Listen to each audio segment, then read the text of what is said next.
Everyone, in this lecture I'll take a topic of MSc Final paper 8th-b and I'll take the topic of terpenoids, and in continuation of my previous lecture today I'll discuss determination of the structure of terpenoids.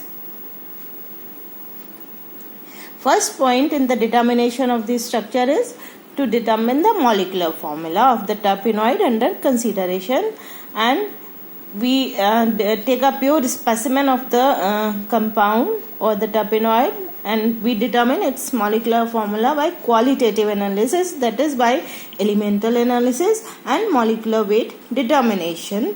First step is done, that is the molecular formula. Then if the terpenoid under consideration is optically active, then we measure its optical rotation or the specific rotation, and this step is particularly useful if the terpenoid is optically active, as it helps in distinguishing between two or more possible isomers. That is, for example, we take limonene and carbone. One is dextrorotatory and the other is levorotatory, so we can distinguish between the two possible isomers. Third point is to determine the functional nature of oxygen. If the terpenoid under consideration contains oxygen atom, then we have to establish its functional nature, or we can say we determine the presence of the functional group present in the terpenoid, and the most common functional groups present in terpenoids are alcoholic group, aldehydic group, ketonic or ether group. So we test them by usual laboratory tests. For example, for aldehyde we can do the common laboratory test, that is to react it with 2,4-dinitrophenylhydrazine. Then we can say if it gives yellow PPT, then we can say it contains a carbonyl group. Then we decide whether it is ketonic or aldehydic. Now the next step is the presence of C-alkyl groups in terpenoids. The frequently present C-alkyl groups in terpenoids are number 1 C-methyl group, number 2 isopropyridine group, and number 3 is isopropynyl group. So we do specific tests to determine the presence of C-alkyl groups. First we take the C-methyl group. This is its presence is determined by Kuhn-Roth method. The terpenoid is oxidized with chromic acid when all the C-methyl groups are converted into acetic acid, which we estimate volumetrically, so we can detect as well as estimate the presence of C-methyl group. Second is isopropyridine group. It is detected and estimated by ozonolysis. When we ozonize it, we get acetone as the product. So the amount is estimated volumetrically, and thus the number of isopropyridine group is determined. Third is isopropynyl group. On similar treatment, that is on ozonolysis, the isopropynyl group gives formaldehyde. So we can check whether it is isopropyridine. If we get acetone, then it is isopropyridine group, and if we get formaldehyde on treatment with ozone, we can say that it is isopropynyl group. Now the next point is the carbon framework of the terpenoid, or we can say it is carbon skeleton of the terpenoid. Sometimes dehydrogenation of the terpenoid with sulfur, selenium, platinum or palladium gives well-known aromatic compounds, and thus we can judge the carbon skeleton of the molecule. This is particularly helpful for the cyclic terpenoids. Next point is the presence and the number of double bonds in the terpenoid. When the terpenoids are presence and number of double bonds can be determined by common olefinic reagents. For example, as we know, the addition reaction, the addition of hydrogen, the addition of halogens, addition of halogen acids and addition of peracids. This is particularly important. On addition of peracids, we get, as we know, we get epoxides and acid. And similarly with tilden's reagent, that is nitrosyl chloride, we get the particular nitrosyl addition product and the nitrosyl chloride.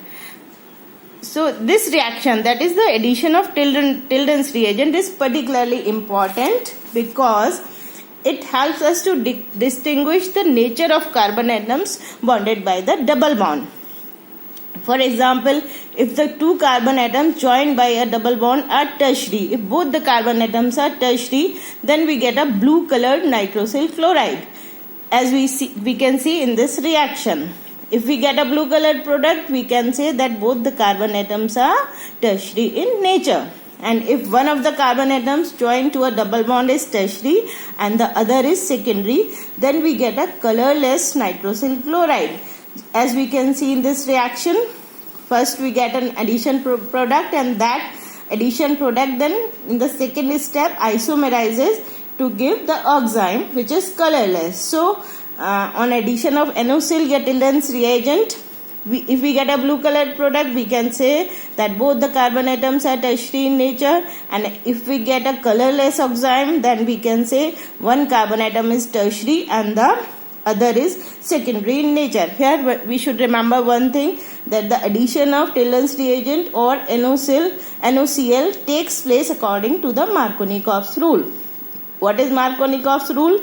The negative part, that is Cl, is added to the tertiary carbon atom, and the positive part, that is NO+, is added to the secondary carbon atom. Now we come to the number of rings present in the terpenoid. With the help of the number of up till now we have studied the presence and number of double bonds. We have established the functional nature of oxygen atoms, so we know the functional group present in the terpenoid molecule. Now with the help of these two, we take the help of this table given in this picture. With the help of this table, we can determine the number of rings present in the terpenoid molecule. First, we convert the terpenoid into a fully saturated hydrocarbon, and with the help of this table, we can ascertain the number of rings present in the terpenoid molecule. If the general formula of the fully saturated hydrocarbon corresponds to CnH2n plus 2, then the terpenoid is acyclic. If it corresponds to CnH2n, then monocyclic. CnH2n minus 2, then bicyclic. CnH2n minus 4, tricyclic. And if it corresponds to CnH2n minus 6, that means it is tetracyclic, and so on. So we can understand this with the help of a simple example. For example, if we find that the terpenoid has the molecular formula C10H16O and the number of double bonds is 2, the functional group is CHO group, and we now will convert into a fully saturated hydrocarbon. What we do is that it has 2 double bonds.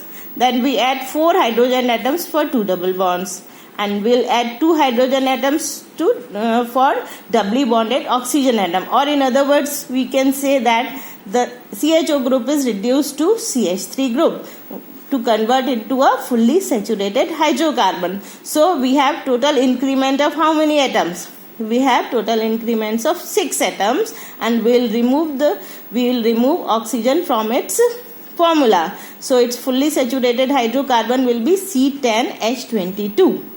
This formula corresponds to what? CnH2n plus 2. Now with the help of the table which we have seen in the previous slide, this corresponds to the general formula. CnH2n plus 2 means that it is acyclic terpenoid.